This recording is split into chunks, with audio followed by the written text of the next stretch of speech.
ಸಮಸ್ತ ಭಾರತೀಯರಿಗೆ ಕರ್ನಾಟಕದ ಮೈಸೂರಿನ ಈ ನಿಮ್ಮ ನಾಗೇಶ್ ಯಾದವನ ವಂದನೆಗಳು.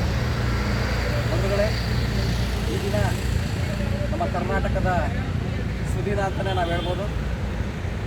ಹಿಂದುಳಿದ ವರ್ಗಗಳ ಹರಿಕಾರರು ಕರ್ನಾಟಕ ರಾಜ್ಯ ಕಂಡಂಥ ಏಕಮೇವ ಹಿಂದುಳಿದ ವರ್ಗಕ್ಕೆ ಸೀಮಿತರಾಗಿ ಎಲ್ಲ ವರ್ಗವನ್ನು ಸಂತೈಸಿ ಎಲ್ಲ ವರ್ಗವನ್ನು ಏಕದೃಷ್ಟಿಯಿಂದ ನೋಡಿ ಕರ್ನಾಟಕ ರಾಜ್ಯದ ಅತ್ಯಂತ ಜನಪ್ರಿಯ ಮುಖ್ಯಮಂತ್ರಿಗಳಾಗಿದ್ದಂತಹ ಶ್ರೀಯುತ ದಿವಂಗತ ದೇವರಾಜ ಅರಸ್ರವರ 111ನೇ ಜನ್ಮದಿನಾಚರಣೆ.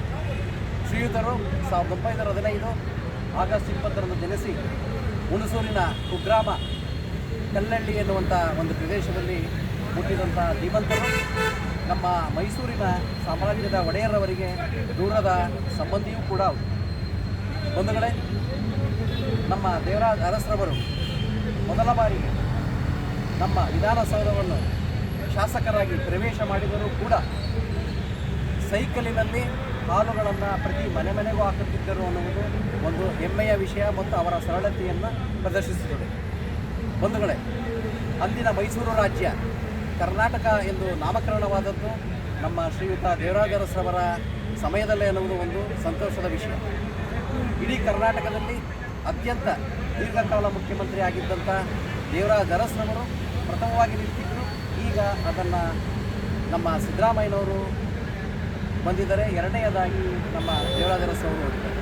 ಬಂಧುಗಳೇ, ಅವರ ಹುಟ್ಟುಹಬ್ಬವನ್ನು ನಾವು ಪ್ರತಿ ವರ್ಷ ನೆನೆಸುವುದಲ್ಲದೆ ಪ್ರತಿದಿನ ನೆನೆಸಬೇಕಾಗ್ತದೆ.